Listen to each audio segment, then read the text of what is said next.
A perfect example is about immigration and illegal immigration and boats, because, again, you've been on this for a long period of time, and the Conservative government that's been there and now is literally campaigning against itself in terms of how hard they're going to be and what they're going to do to turn around the boats, but it's consistently got worse. Again, the EU, we see Keir Starmer's going to be in Paris today, sort of trying to find a way to sort of maybe backdoor to stay out but stay in when it comes to Europe. Tell us the latest about these illegal crossings.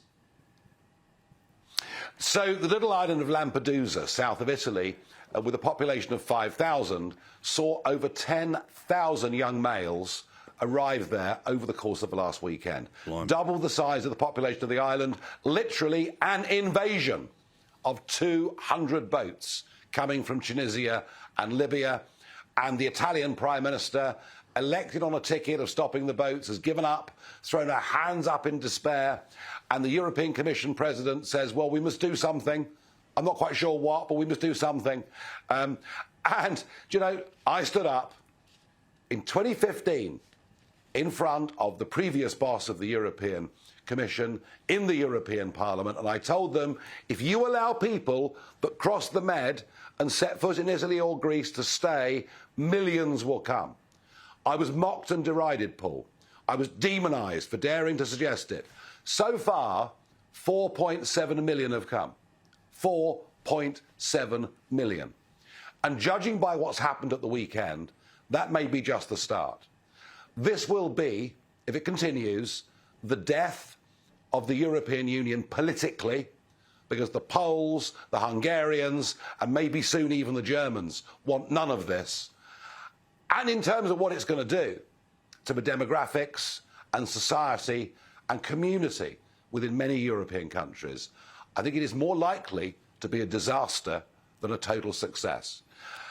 And, you know, it makes you realise just what a brave and a good leader on this issue Tony Abbott of Australia was. Absolutely. He sent those boats back to Indonesia. They stopped coming. Nobody in Europe's got the guts to do that. And frankly, the more that arrive on Lampedusa and in southern Italy, the more that will cross the English Channel and come to us. So Keir Starmer can enjoy his day at the Elysee Palace with President Macron. I've been there before, by the way, for lunch. The food was magnificent. You'd love it, Paul. But what's he actually going to... Well, really good. I mean, I tell you what, they may have killed the king, right? But they kept all the crockery and the cutlery. It's a beautiful place. And the wine was... the wine was pretty good too. But you know, what's he going to achieve? How is doing a deal with Monsieur Macron on cross-channel migrants going to benefit us at all? And when he talks about, you know, a Labour government being closer to the European Union, well, they will demand that he signs straight back up for all the things that Brexit represented, which if Starmer was to promise to do, he'd lose all that northern vote. So I'm afraid that what happens in Europe has a profound effect upon us, whether we're members of the European Union or not, when it comes to migrants. But I promise you, we are heading into complete disaster here. Who is the lunatic who claims that when Macbeth...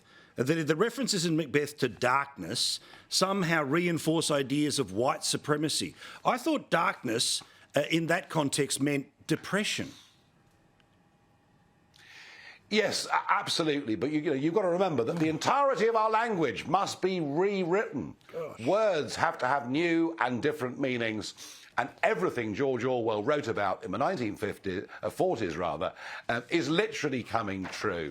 But it's so mad, it's so stupid, it's so crazy that I do genuinely think within the next couple of years the pendulum will swing back the other way. It's just woke madness. It's rubbish. Thank you, Nigel. Lovely to talk to you. We'll see your stuff on GB News. You can see it on YouTube, get the podcast and get it here on Flash as well. Thank you, mate.